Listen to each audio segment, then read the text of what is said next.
അസ്സലാമു അലൈക്കും. Welcome back to Visal media. ഞാൻ ഫക്രുദ്ദീൻ ബന്ദാവർ. ഇന്ന് രണ്ട് കാര്യങ്ങൾ പങ്കുവെക്കാനുണ്ട്. ഒന്നാമത്തെ ഒരു കാര്യം, എൻ്റെ ലൈഫിൽ കിട്ടിയ ഏറ്റവും വലിയൊരു സന്തോഷം. ആ സന്തോഷം എൻ്റെ പ്രിയപ്പെട്ട പ്രേക്ഷകരുമായിട്ട് ഞാൻ പങ്കുവെക്കുകയാണ്. ഞാൻ ഹിപ്നോട്ടിസത്തിൽ കഴിഞ്ഞ ദിവസം എനിക്കൊരു വേൾഡ് റെക്കോർഡ് ലഭിച്ചു. ആ വേൾഡ് റെക്കോർഡ് ഇന്നലെ കോഴിക്കോട് വെച്ചിട്ടുള്ള ഒരു എക്സ്പ്ലോറ എന്ന് പറയുന്ന ഒരു സ്റ്റാർ ഹോട്ടലിൽ വെച്ച് നടന്ന ഒരു ചടങ്ങിൽ വെച്ചിട്ടാണ് പ്രശസ്ത മജീഷ്യൻ RK മലയത്താണ് എനിക്ക് ആ ഒരു പുരസ്കാരം സമ്മാനിച്ചത്. അപ്പോൾ ഹിപ്നോട്ടിസം എന്ന് പറയുന്നത് നമ്മുടെ കൗൺസിലിങ്ങിൻ്റെ ഭാഗമായിട്ട് നമ്മൾ ചെയ്യുന്നതാണ്.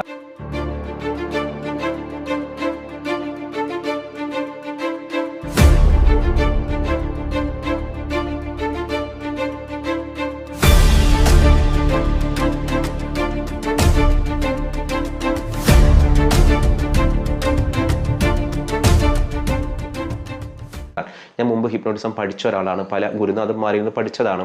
അപ്പോൾ ഏറ്റവും വലിയ സന്തോഷം എന്താണെന്ന് വെച്ചാൽ ഇന്ത്യൻ ചരിത്രത്തിൽ ആദ്യമായിട്ടാണ് ഒരാളെ ഹിപ്നോട്ടൈസ് ചെയ്യുന്ന സമയത്ത് അയാൾ ശരിക്കും ഒരു അനസ്തേഷ്യ കൊടുത്ത പോലത്തെ ഒരു അവസ്ഥയിലാവും.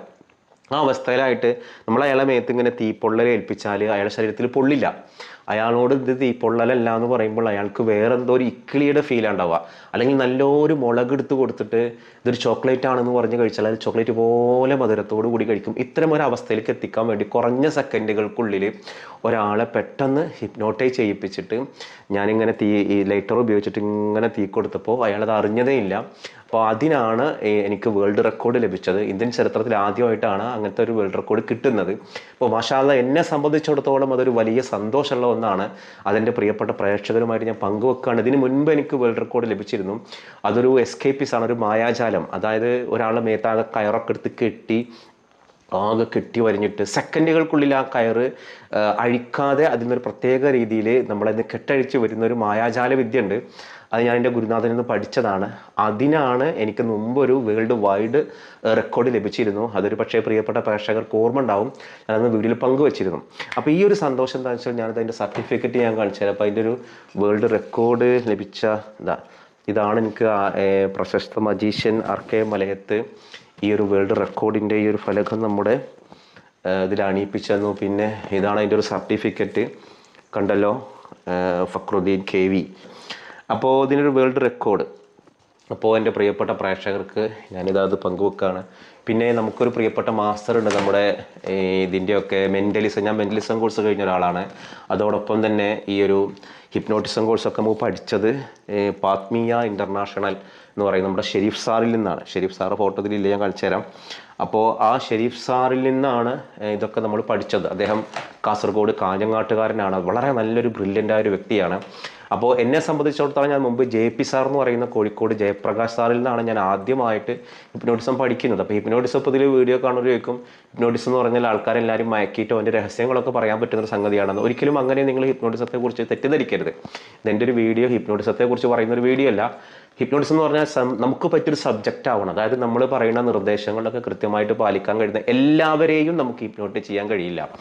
സബ്ജക്റ്റീവായിട്ട് കിട്ടുന്ന ആളുകളുടെ നമ്മുടെ നിർദ്ദേശങ്ങൾ മൈൻഡിലേക്ക് കൊടുക്കുകയും അത് മൈൻഡ് റിസീവ് ചെയ്യാൻ പറ്റുന്ന ചില സബ്ജക്റ്റുകൾ കിട്ടുമ്പോൾ മാത്രമാണ് നമുക്ക് അവരെ ഹിപ്നോട്ടൈസ് ചെയ്യാൻ പറ്റുള്ളൂ. അപ്പോൾ ഒരാളെ ഹിപ്നോട്ടൈസ് ചെയ്യാൻ പറ്റുമോ എന്നുള്ളത് നമുക്ക് എന്ത് ചെയ്യാൻ കഴിയും, ടെസ്റ്റ് ചെയ്യാൻ കഴിയും ആദ്യമേ തന്നെ. അപ്പോൾ ഞാൻ എൻ്റെ അടുത്ത് കൗൺസിലിങ്ങിന് വരുന്ന ഒരാളോട് ഞാൻ അവരെ ഹിപ്നോട്ടൈസ് ചെയ്യലുണ്ട്. അവർ എന്നോട് പറയുന്ന കാര്യങ്ങൾ നുണയും അവരുടെ ഉള്ളിലുള്ള കാര്യങ്ങൾ വേറൊക്കെ ആയിരിക്കും. അപ്പോൾ ഞാൻ ഹിപ്നോട്ടൈസ് ചെയ്തിട്ട് അവരെ കള്ളത്തരങ്ങൾ എടുക്കും. അപ്പോൾ എൻ്റെ അടുത്ത് ഈ പ്രണയ കേസുകൾ അതേപോലെ തന്നെ ഫാമിലി പ്രശ്നങ്ങളൊക്കെ വരുമ്പോൾ റിയൽ കേസ് വേറെയും ഇവർ നമ്മളോട് പറയുന്ന കേസ് വേറെയൊക്കെ ഇരിക്കൂട്ടാ. അപ്പോൾ നമുക്കത് ഹിപ്നോട്ടൈസ് നമ്മൾ സഹായിക്കലുണ്ട്. അപ്പോൾ എന്തായാലും അൽഹംദുലില്ലാഹ്, ഒരുപാട് നന്ദി. എൻ്റെ പ്രിയപ്പെട്ട പ്രേക്ഷകരോടാണ് ഈ സന്തോഷം എനിക്ക് പങ്കുവെക്കാനുള്ളത്. ഇങ്ങനെ ഹിപ്നോട്ടിസത്തിൽ കിട്ടിയ ഒരു പുരസ്കാരം നിങ്ങളുടെ ദുആലുണ്ടാവണം. ഞാനിപ്പോൾ ഈ ഒരു വർഷം ഞാൻ കോളേജിൽ അധ്യാപകനായിരുന്നു. ഒരുപാട് വർഷങ്ങളായിട്ട് 2003-02 മുതലൊക്കെ ഞാൻ കോളേജ് അധ്യാപകനാണ്. ഞാൻ കോളേജിൽ അധ്യാപകനാകുമ്പോൾ തന്നെയാണ് ഞാൻ PG ഒക്കെ എടുക്കുന്നത്. അങ്ങനെ നമ്മൾ ഡിഗ്രി കഴിഞ്ഞ ഉടനെ നമ്മൾ കോളേജ് അധ്യാപകനായിട്ട് മാറിയ ആളാണ്. പിന്നീടാണ് നമ്മൾ അതിൻ്റെ തുടർ പഠനങ്ങളിലേക്കൊക്കെ നമ്മൾ പിന്നീട് പോയത്. അപ്പോൾ അന്ന് മുതലേ നമുക്ക് അധ്യാപനം എന്ന് പറഞ്ഞാൽ നമുക്ക് ഭയങ്കര ഒരു ഇൻട്രസ്റ്റിംഗ് ആയൊരു കാര്യമായിരുന്നു. ഈ ഒരു വർഷം ഞാൻ പൂർണ്ണമായിട്ട് എൻ്റെ അധ്യാപനമൊക്കെ ഒഴിവാക്കി. എന്നിട്ട് കൗൺസിലിംഗ് രംഗത്തേക്ക് സജീവമായി. അതിന് മാത്രം വലിയ ഒരു കൂട്ടം ആളുകളൊന്നും കൗൺസിലിങ്ങിന് വരാറില്ലെങ്കിലും ഇൻഷാ അല്ലാഹ് നിങ്ങളുടെ പ്രാർത്ഥനയിൽ ഉണ്ടാവണം. വന്നവർക്കൊക്കെ അൽഹംദുലില്ലാഹ് പരമാവധി അവരുടെ ആഗ്രഹിക്കുന്നത് പോലെ ഒരു നല്ല സൊല്യൂഷൻ ഉണ്ടാക്കാനും പ്രശ്നങ്ങളൊക്കെ മാറാനൊക്കെ നമ്മളെ കൊണ്ട് കഴിയുന്ന രീതിയിൽ സഹായങ്ങൾ ഉണ്ടാവലുണ്ട്. ആ കൗൺസിലിംഗ് ഒക്കെ വിജയിക്കുന്നുണ്ട്. ഇപ്പോൾ ഞാൻ ഈ വീഡിയോ എടുക്കണം ഇന്നും ഇത് കഴിഞ്ഞ ഉടനെ 2 കൗൺസിലിംഗ് ഉണ്ട്. അപ്പോൾ എൻ്റെ കൗൺസിലിംഗ് രംഗത്ത് വളരെയധികം സപ്പോർട്ടീവാണ് ഈ ഒരു ഹിപ്നോട്ടിസം എന്നുള്ളത്. അല്ലാതെ ഹിപ്നോട്ടിസം എന്നുള്ളത് ആളുകളുടെ രഹസ്യം ചൂഴ്ന്നറിയാനുള്ളതല്ല. ഈ ആളുടെ പെർമിഷനോട് കൂടി മാത്രമേ നമുക്കിതൊക്കെ പറ്റുള്ളൂ. അങ്ങനെയാണെങ്കിൽ പിന്നെ പോലീസുകാർക്ക് കുറ്റകൃത്യങ്ങൾ കണ്ടുപിടിക്കാൻ വേണ്ടി ഹിപ്നോട്ടിസം ചെയ്താൽ പോരെ? ആരാണ് യഥാർത്ഥ കൊലയാളി എന്നൊക്കെ അറിയാൻ വേണ്ടിയിട്ട്. അപ്പോൾ ഹിപ്നോട്ടിസം എന്ന് പറയുന്നത് നമ്മളുടെ കൂടി പെർമിഷനോട് കൂടി മാത്രം നടക്കുന്ന ഒന്നാണ്. അപ്പോൾ എനിക്ക് എൻ്റെ കൗൺസിലിംഗ് രംഗത്ത് വളരെ ഹെൽപ്ഫുൾ ആണത്. അപ്പോൾ ഈ ഒരു വർഷം ഞാൻ കോളേജൊക്കെ ഒഴിവാക്കിയിട്ട് എന്ത് ചെയ്യാണ്, ഈ കൗൺസിലിംഗ് രംഗത്ത് സജീവമാണ്. അപ്പോഴാണ് വളരെ അൽഹംദുലില്ലാഹ് സന്തോഷകരമായിട്ട് ഈ ഒരു പുരസ്കാരം ലഭിച്ചത്. എനിക്ക് മാത്രമല്ല, ഒരു 10-70-ലധികം ആളുകൾക്ക് ആ പുരസ്കാരം ലഭിച്ചിട്ടുണ്ട്. എൻ്റെ പ്രിയ സുഹൃത്ത്, എൻ്റെ കൂടെ എപ്പോഴും ഉണ്ടാകുന്ന റസാൻ നിസാമി എന്ന് പറയുന്ന ഒരാൾ, ഒരു പക്ഷേ നമ്മുടെ ചാനൽ കാണുന്ന എന്നെ പേഴ്സണലി ഒക്കെ അറിയുന്ന ആളുകൾക്ക് ഇദ്ദേഹത്തിനെ അറിയാമായിരിക്കും. റസാൻ നിസാമി, അദ്ദേഹത്തിനും എന്ത് കിട്ടിയിട്ടുണ്ട്, ഈ വേൾഡ് റെക്കോർഡ് പുരസ്കാരം ലഭിച്ചിട്ടുണ്ട്. അപ്പോൾ അൽഹംദുലില്ലാഹ് നിങ്ങളുടെ പ്രാർത്ഥനയിൽ ഉണ്ടാവണം. അള്ളാഹു നമുക്കൊക്കെ ഇനിയും നമ്മുടെ ജീവിതത്തിൽ ഭൗതികമായിട്ടും ആഖിറത്തിലുമൊക്കെ ഒരുപാട് നേട്ടങ്ങൾ നേടാൻ അള്ളാഹു നമുക്ക് തൗഫീക്ക് നൽകട്ടെ. പിന്നെ നമുക്ക് വേറൊരു കാര്യം പറയാനുള്ളത്, ഇതാ റബീഉൽ അവ്വൽ വരാൻ പോവാണ്. റബീഉൽ അവ്വൽ വരുമ്പോൾ ഇൻഷാ അല്ലാഹ് റബീഉൽ അവ്വൽ നമ്മൾ ഇത്തവണ ഒരു എന്താ പറയുക, മദ്ഹ് ഗാന മത്സരം, ഏറ്റവും മികച്ച 3 എണ്ണത്തിന് നമ്മൾ ഒരു ചെറിയ സമ്മാനം കൊടുക്കും. നമ്മൾ ആരും സ്പോൺസർ ഒന്നും ചെയ്യിപ്പിക്കാൻ നിലവിൽ ഉദ്ദേശിച്ചിട്ടില്ല. ഭാവിയിൽ ഉദ്ദേശിക്കുമെന്ന് എനിക്കറിയില്ല. ഉദ്ദേശിക്കേണ്ട എന്നുള്ളതാണ്. ഹബീബായ റസൂലുള്ളാഹിൻ്റെ ജന്മദിനത്തിന് വേണ്ടിയിട്ട് ആ റസൂലുള്ളാഹിനുള്ള ഇഷ്ടം കൊണ്ട് പാട്ട് പാടുന്ന ഒരാൾക്ക് എൻ്റെ കൈകൊണ്ട് കാശ് കൊടുക്കണം എന്നൊരാഗ്രഹം ഞങ്ങൾക്ക് വിസാൽ മീഡിയക്ക് ഉള്ളത് കൊണ്ട് ഞാനും എൻ്റെ പാർട്ട്ണറുമാണ് അതിൻ്റെ പിന്നിലുണ്ടാവുക. അപ്പോൾ ഇൻഷാ അല്ലാഹ് നിങ്ങളെല്ലാവരും അതിൽ പ്രായ വ്യത്യാസമില്ലാതെ, ജെൻഡർ വ്യത്യാസമില്ലാതെ മദ്ഹ് ഗാനായിരിക്കണം നിങ്ങൾ അയക്കാൻ. ഇപ്പം തന്നെ അയക്കണം കേട്ടോ. റബീഉൽ അവ്വൽ ആയിട്ട് ഞാൻ പറയാം, മത്സരം ഉണ്ട് എന്ന് അറിയിക്കുകയാണ്. അപ്പോൾ ചെറിയൊരു തുകയാണെങ്കിലും അതൊരു മദ്ഹ് ഗാനിന് കിട്ടുന്നൊരു സമ്മാനമാണ്. അത് പറയാൻ കാരണമുണ്ട്. ഒരിക്കൽ അലി റളിയല്ലാഹുവിൻ്റെ ഒരു സ്വപ്നം കാണാൻ. അലി റളിയല്ലാഹു സ്വപ്നം കാണുമ്പോൾ ഹബീബായ റസൂലുള്ളാഹി സ്വല്ലല്ലാഹു അലൈഹി വസല്ലം വഫാത്തായിട്ട് വർഷങ്ങളായി. ഉമർ റളിയല്ലാഹു നാട് ഭരിക്കുന്ന സമയത്താണ് അലി റളിയല്ലാഹു സ്വപ്നം കാണുന്നത്. ആ സ്വപ്നത്തിലൊരു പ്രായമുള്ളൊരു ഒരു കൊട്ട നിറയെ ഈന്തപ്പഴവുമായിട്ട് അലി റളിയല്ലാഹുവിൻ്റെ അടുത്തേക്ക് വരികയാണ്. വന്നിട്ട് ഈ സ്വപ്നത്തിലാണ് സംഭവങ്ങളൊക്കെ. എൻ്റെ ഉമ്മ പറയാണ്, ഈ ഒരു ഈന്തപ്പഴം നിങ്ങൾ റസൂലുള്ളാഹിക്ക് കൊടുക്കാമോ എന്ന് ചോദിച്ചപ്പോൾ അലി റളിയല്ലാഹു ആ ഈന്തപ്പന കുട്ട വാങ്ങിയിട്ട് റസൂലുള്ളാഹിൻ്റെ അരികിലേക്ക് പോവാൻ സ്വപ്നത്തിലാണ്. അപ്പോൾ ഹബീബായ റസൂലുള്ളാഹി വഫാത്തായിട്ട് വർഷങ്ങളായി. ഹബീബായ റസൂലുള്ള ആ ഒരു ഈന്തപ്പന കൊട്ട സന്തോഷപൂർവ്വം സ്വീകരിച്ചിട്ട് അതൊരു നല്ലൊരു ഈന്തപ്പഴം എടുത്തിട്ട് അത് ആരുടെ വായിലേക്ക് വെച്ചു കൊടുത്തു?